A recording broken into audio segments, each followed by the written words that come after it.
Why, hello, fellow Cannabisians. Another reading from High Times magazine, in the year of our Lord, 1997. Let's hear these tales of hydroponic growing.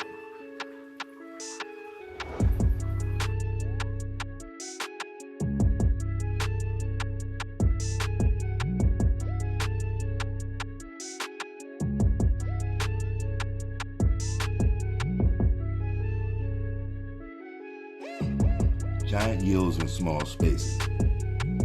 Looking to build an indoor garden but don't have much room? It tells you how to maximize both your space and your yield. Rick doesn't have a lot of space for an indoor garden in a small home, so he built a small growing room in his garage. With the help of a few grow books, he designed an efficient, highly yielding, easy to care for system. He constructed a 9-foot by 12-foot room in part of the garage. This space is divided by a walkway down the middle with the grow space on either side. The shallower half, which is on the left as you walk into the room, contains a 2-stage grow space. The stage 1 unit contains the clones, lit continuously by 2 cool white fluorescent tubes, and the stage 2 unit containing plants in various stages of vegetative growth, illuminated by a single 250 watt metal halide light on a trap. Stage 3, the flowering space, is on the other side of the room and measures 4.5 feet by 10.5 for a total of 47.5 square feet. It is accessed via 2 sliding doors on tracks which run along the length of the room. It is painted flat titanium white, which is extremely efficient. A fungicide often used in bathrooms was added to the paint before it was applied. Starting from the top, the stage 3 is lit by the 2,000 watt high pressure sodium HPS lamps placed on a synchronous track light mover. During the light period of the flowering stage, every part of the garden is lit all the time, and no leaves is shaded for long.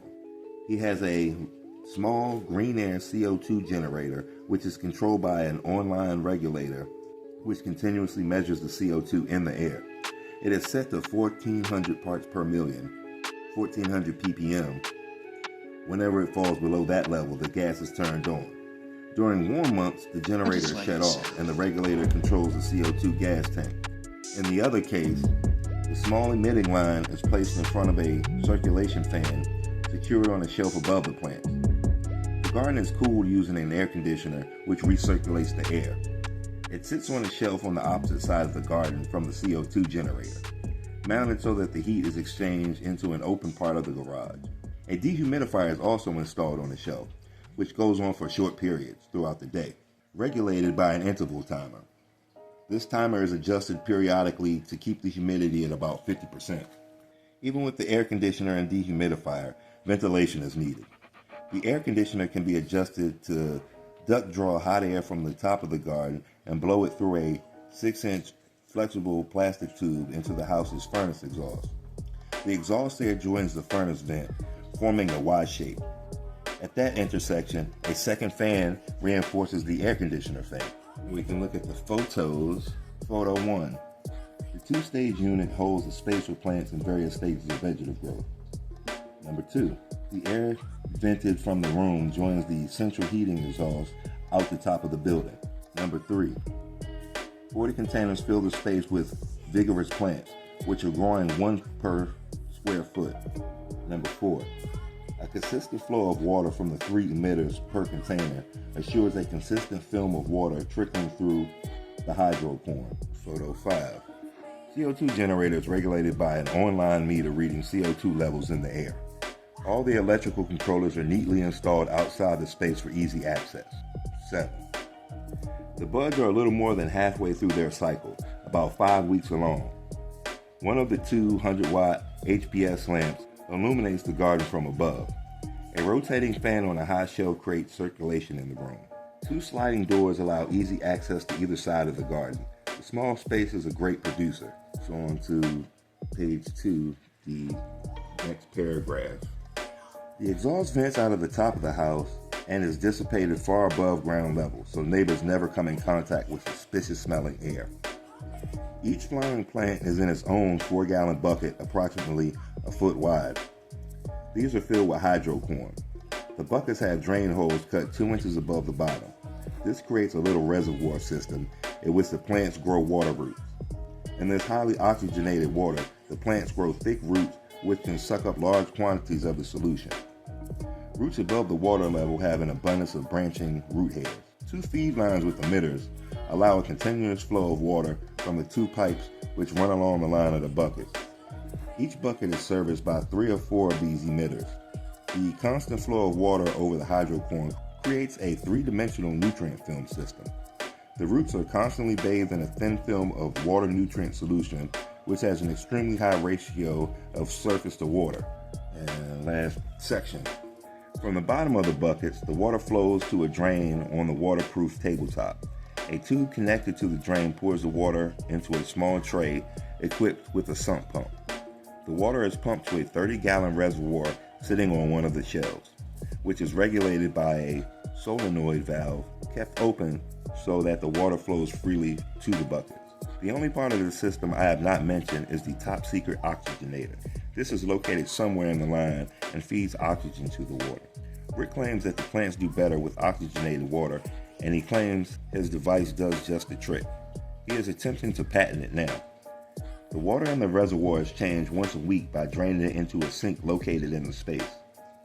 The water off the tap reads about 400 to 500 parts per million dissolved solids. Rick brings this up to 1,400 parts per million in the flowering stage. Rather than depending on one fertilizer for flowering, he feeds the plants a rich assortment from his fertilizer chest. He described for me his formula for his 30-gallon reservoir. He used to use just 1 or 2 chemical fertilizers, but he didn't like the flavor of the buds. The organics have not increased the yield, but have made a tremendous difference in the flavor. This recipe brings the solution up to about 1,400 parts per million. By the middle of the week, this has dropped to about 950 parts per million. To increase the nutrient solution in the water, he sometimes adds some fish emulsion and earth juice catalyst, which has a low fertilizer value and is made from unusual ingredients: oat bran, kelp, malt, molasses, and yeast.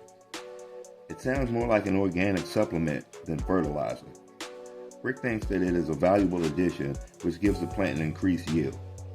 Another technique for the increased yield is foliar feeding, which he does with 1.5 tablespoons of spray and grow. Another technique for increased yield is foliar feeding, which he does with 1.5 teaspoons of spray and grow, which is advertised as a biocatalyst to encourage growth, and 1 teaspoon of Bill's fertilizer, 6.5, 11, and 5, and a 1 1/2 quarts of water. There are 2 varieties in the garden, a Northern Lights No. 5 crossed with Haze, and an Afghani. Both of them finish at approximately the same time, 8 to 9 weeks. During most of this period, the lights are on for 12 hours, and there is a dark period of 12 hours each day. However, the light is turned down to 11 hours when Rick feels it's time for the final ripening. This is usually in week 7 or 8, about a week before harvest. With this judicious use of space and fertilizer, Rick manages to harvest 2 ounces per square foot.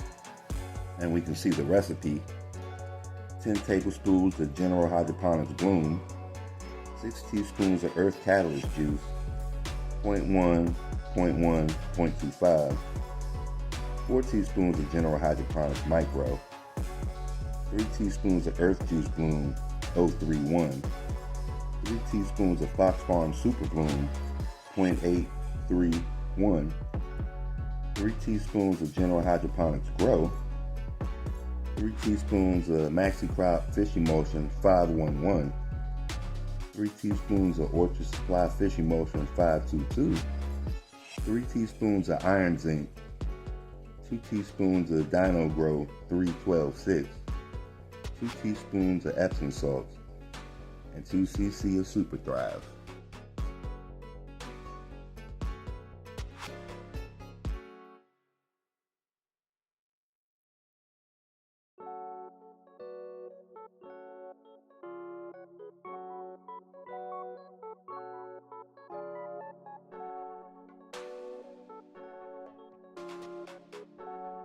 So I hope you enjoyed the tales from the 1997 March issue of Hot Time. You enjoy until the more tales come along.